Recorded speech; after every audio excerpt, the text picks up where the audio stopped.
Paano mo malalaman kung gusto ka niya, kahit hindi niya sinasabi? Baka kasi matagal ka ng gusto, pero ikaw mismo ang hindi nakakakita ng mga senyales. Kumusta mga kapatid, welcome muli sa ating channel, ang tahanan ng mga lalaking gustong maging mas kalmado, mas matalino, at mas tuwak sa mundo ng pag-ibig at relasyon. Ngayon, pag-uusapan natin ang isang madalas itanong ng maraming lalaki. Paano mo malalaman kung gusto ka ng isang babae? Hindi ito tungkol sa pag-assume, hindi rin ito tungkol sa pagiging torpe o assuming. Ito ay tungkol sa pagbasa ng enerhiya, kilos, at consistency, ayon sa pananaw ng Stoicism. Dahil sabi nga ni Epictetus, mas mahigit, we have 2 ears and 1 mouth so we can listen twice as much as we speak. Ang ibig sabihin, mas maririnig mo ang katotohanan kapag marunong kang manahimik at obserbahan. Kaya sa video na ito, pag-uusapan natin ang 10 malinaw na senyales na interesado sa iyo ang isang babae, ayon sa logika at disiplina ng Stoicism. Sign number 1, she makes an effort to be around you. Hindi mo kailangang maging genius para mapansin ito. Kung ang babae ay laging naghahanap ng paraan para mapalapit sa iyo, kahit hindi halata, may ibig sabihin yan. Hindi niya man sabihin direkta, pero kapag lagi siyang nandyan, sa group, sa chat, o bigla na lang lumilitaw kung nasaan ka, ibig sabihin, gusto niyang maramdaman mong nariyan siya. Sabi ni Marcus Aurelius, mas mahigit, the soul becomes dyed with the color of its thoughts. At kapag madalas ka sa isip niya, nagiging natural na gusto ka rin niyang makita. Pero tandaan, ang Stoic man ay hindi agad nag-a-assume. Pinapanood niya muna kung consistent ba ito, o sandali lang. Sign number 2, she finds reasons to talk to you. Kapag gusto ka ng babae, hindi siya mauubusan ng dahilan para kausapin ka. Hoy, anong ulam mo? Naalala kita kasi nakita ko yung paborito mong coffee. May napanood akong movie, parang ikaw yung bida. Minsan maliit na bagay lang, pero tandaan, kung gusto ka niya, laging may topic. Hindi dahil bored siya, kundi dahil curious siya sa'yo. At ang curiosity ay unang hakbang sa attraction. Pero sabi nga ng mga Stoics, mas mahigit, don't rush into judgment. Observe first. Tingnan mo kung ikaw lang ba ang tinatambayan ng energy niya, o ganun din siya sa iba.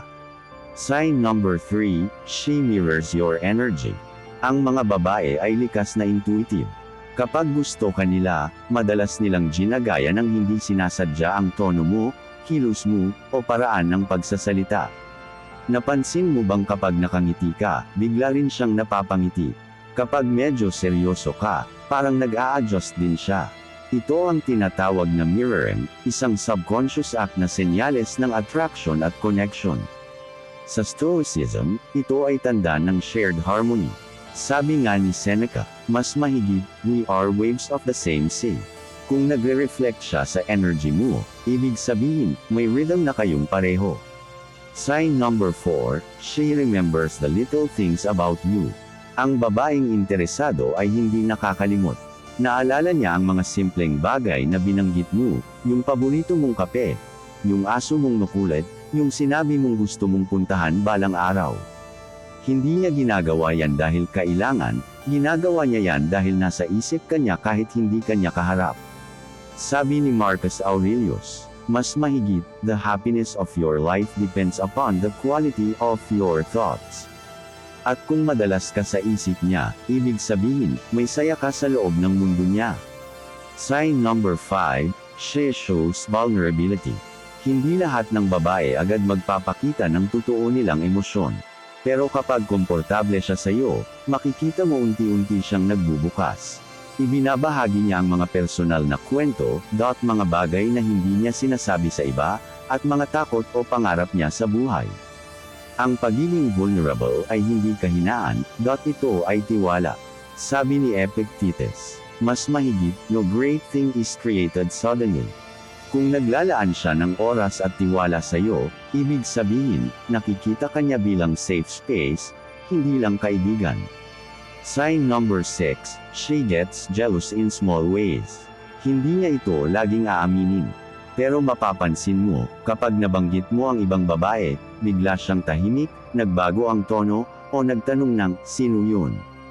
Hindi ito laging masama, madalas, ito ay subtle sign ng care. Ang stoic man, syempre, hindi ito inaabuso. Hindi mo kailangang painggitin siya, pero pansinin mo, kung hindi siya interesado, hindi siya magre-react. Sabi nga ni Seneca, mas mahigit, he suffers more than necessary, who suffers before it is necessary. Kaya kung napapansin mong maingat siya kapag may ibang babae sa paligid mo, malamang, ayaw niyang mawala ang connection ninyo. Sign number 7, she laughs at your jokes, even the bad ones. Hindi ito cliché, totoo to. Kapag gusto ka ng babae, parang laging nakakatawa ang sinasabi mo. Kahit simpleng comment lang, parang may halakhak na kasunod. Hindi dahil komedyante ka, kundi dahil gusto niyang maramdaman mong masaya siyang kasama ka. Sabi ni Marcus Aurelius, mas mahigit, when you arise in the morning, think of what a privilege it is to be alive. At sa kanya, ang makasama ka, kahit sandali, ay isa sa mga simpleng privilege na yun. Sign number 8, she touches you gently and naturally. Ang physical touch ay isa sa pinakamalakas na non-verbal cues. Kapag gusto ka ng babae, makikita mo ito sa mga small gestures. Pag-ayos ng kwelyo mo, paghampas sa braso mo habang nagtatawanan, o simpleng paglapit ng hindi sinasadya. Ang mga ganitong kilos ay hindi aksidente, ito ay paraan ng paglapit ng hindi direkta. Pero sabi ng mga Stoics, mas mahigit, control begins with awareness. Kaya huwag mong agad basahin ito bilang sexual, basahin mo ito bilang comfort and connection. Sign number 9, she shows interest in your world.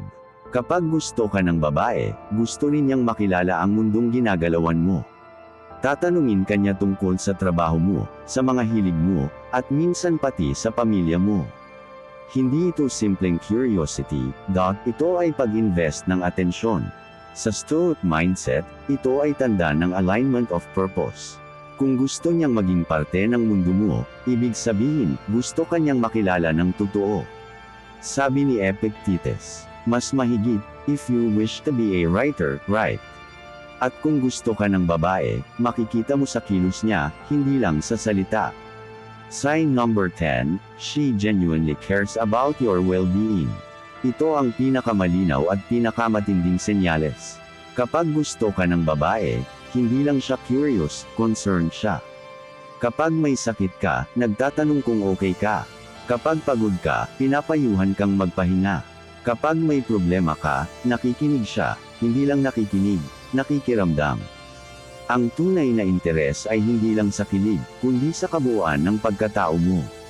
Sabi ni Marcus Aurelius, mas mahigit, the best revenge is not to be like your enemy. At sa kontekstong ito, ang pinakamahusay na senyales ng tunay na babae ay, yung hindi lang gustong mapansin, kundi gustong alagaan ang kalmado mong mundo. Ngayon, alam mo na ang mga palatandaang ito. Pero tandaan, ang Stoic man ay hindi agad umaasa, nagmamasid muna. Hindi mo kailangang hanapin ang bawat senyales. Dahil kung totoo ang interes, makikita mo ito sa consistency, hindi sa intensity. Ang babaeng may tunay na interes ay hindi kailangang magpanggap. Ang kilos niya ay simple, pero totoo. Kaya huwag mong habulin ang mga babae na puro laro. Hanapin mo yung marunong manahimik, marunong makinig, at marunong magparamdam ng respeto, hindi lang ng kilig.